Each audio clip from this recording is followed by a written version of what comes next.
Hey, I'm Will with Cutting Edge Pros. I'm going to show you guys how to turn on your sprinkler system.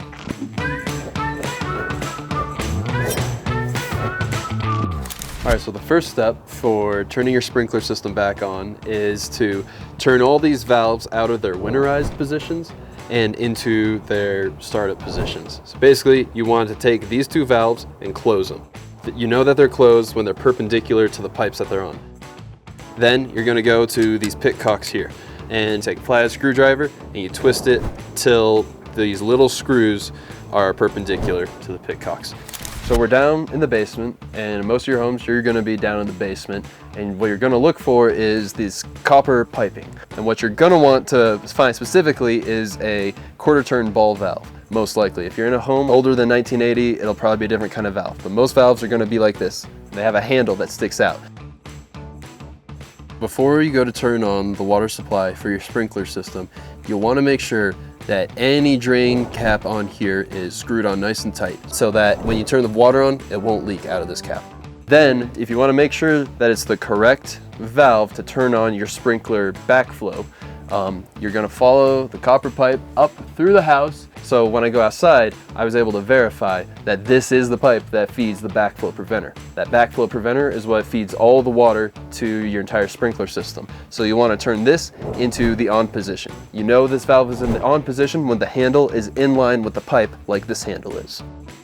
Here we are at the backflow preventer. What the backflow preventer does is it prevents all of the water that's in your sprinkler system from backing up into the water supply for your house. So when we go to turn on your sprinkler system after the winter, we need to make sure that all the valves on the backflow preventer are actually open. You'll usually have two valves on here. And to make sure that these valves are actually open, you just want to twist them so that they're in line with the pipe that they're attached to. After we've gone and turned on the water to the backflow preventer, you're going to want to come to your sprinkler control box.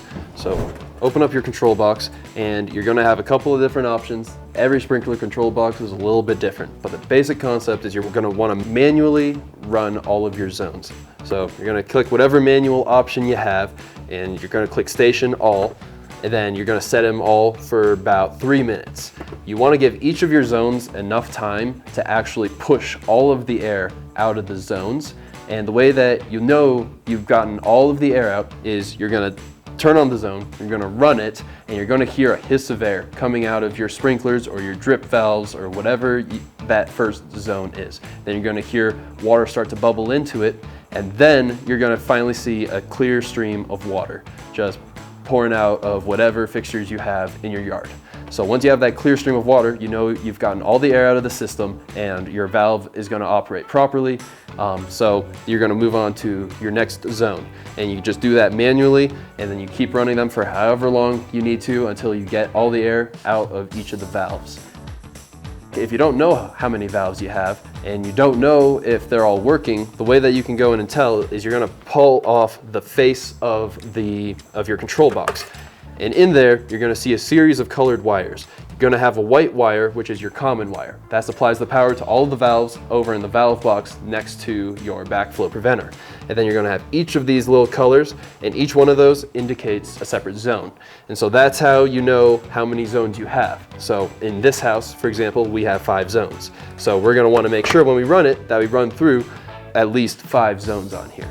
Finally, if your control box doesn't totally work or doesn't operate the valves that you need it to operate, you can actually manually turn your sprinkler valves on.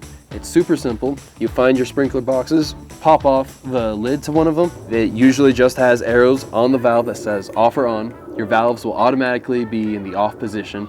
So to turn them on, just turn it in the on position, usually counterclockwise. You just twist it about 1 full turn and you can listen for the air getting purged out of that zone until you hear the water coming through, and then you can just turn it back off with your hand. A few more things to note when you go to turn on your sprinkler system is that you'll want to inspect each individual head when you go to run each of the zones. You want to make sure that the head covers the area that you intend for it to cover, and that there's no excessive water bubbling up around the head or that the head's just sitting in a pool of water.